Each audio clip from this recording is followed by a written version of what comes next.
వృశ్చిక రాశి వారికి శ్రీ విశ్వావసునామ సంవత్సరం ఆదాయం వ్యయం రాజపూజ్యం అవమానం ఈ రకంగా ఉన్నాయి. వృశ్చిక రాశి వారికి ఆదాయం 2, వ్యయం 14, రాజపూజ్యం 5, అవమానం 2. వృశ్చిక రాశి వారికి చిలకమర్తి పంచాంగరీత్యా దృక్ సిద్ధాంత పంచాంగ గణితం ఆధారంగా ఈ రకమైనటువంటి గ్రహస్థితి ఉంది. వృశ్చిక రాశి వారికి శ్రీ విశ్వావసునామ సంవత్సరంలో విశేషంగా శని పంచమ స్థానంలో అనుకూలంగా సంచరించడం. ఇంకా వృశ్చిక రాశి వారికి బృహస్పతి ఈ సంవత్సరం అష్టమ స్థానంలో ప్రతికూలంగా ఉండడం. ఇంకా వృశ్చిక రాశికి దశమ స్థానంలో కేతువు, చతుర్థ స్థానంలో రాహు ప్రభావం చేత ఈ సంవత్సరం మధ్యస్థ ఫలితాలు ఉన్నాయి. వృశ్చిక రాశి వారు ఆరోగ్య విషయంలో ఈ సంవత్సరం ఖచ్చితంగా జాగ్రత్త వహించాలి, శ్రద్ధ వహించాలి.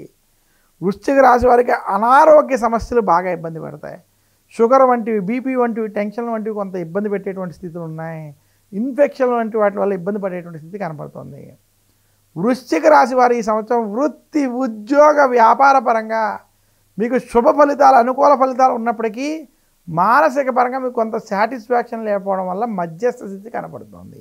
ఈ సంవత్సరం మీకు గురు బలం కొంచెం ఇబ్బందికరమైనటువంటి స్థితి కనపడుతుంది. నిరుద్యోగులకు ఉద్యోగ ప్రయత్నం సఫలీకృతం అవుతుంది. ఉద్యోగంలో ప్రమోషన్లు వంటివి కొంత ఇబ్బంది పెడతాయి. పని ఒత్తిడి అధికంగా ఉంటుంది.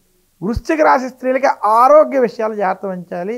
వృశ్చిక రాశి విద్యార్థులకు ఈ సంవత్సరం కలిసి వస్తుంది, అనుకూలమైన సమయం. వృశ్చిక రాశి రైతాంగం, సినీ రంగం, మీడియా రంగం వంటి రంగాల్లో ఉన్నటువంటి వారికి, వృశ్చిక రాశి వ్యాపారస్తులకి ఈ సంవత్సరం అన్ని విధాలుగా అనుకూలంగా ఉంది. శుభ ఫలితాలు కనబడబోతున్నాయి.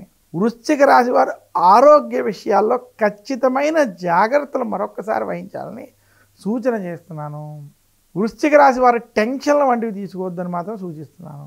వృశ్చిక రాశి వారికి వృత్తి, ఉద్యోగ, వ్యాపార పరంగా మొదటి 6 నెలలు మధ్యస్థం, తర్వాత 3 నెలలు కొంచెం ఇబ్బందికరం, ఆఖరి 3 నెలలు అనుకూలమైనటువంటి స్థితి స్పష్టంగా కనపడుతుంది. వృశ్చిక రాశి వారి శ్రీ విశ్వావసునామ సంవత్సరంలో మరింత శుభ ఫలితాలు పొందాలి అనుకుంటే గురు దక్షిణామూర్తి స్తోత్రాన్ని పఠించాలి.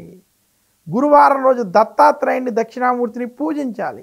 శనగల్ని నివేదన చేసి భగవంతుడికి సమర్పించి పంచిపెట్టడం, తాంబూలంలో శనగలు వంటివి పెట్టి ముత్తైదువులకి, బ్రాహ్మణులకి పంచిపెట్టడం చేత మరింత శుభ ఫలితాలు పొందగలరని తెలియజేస్తున్నాను.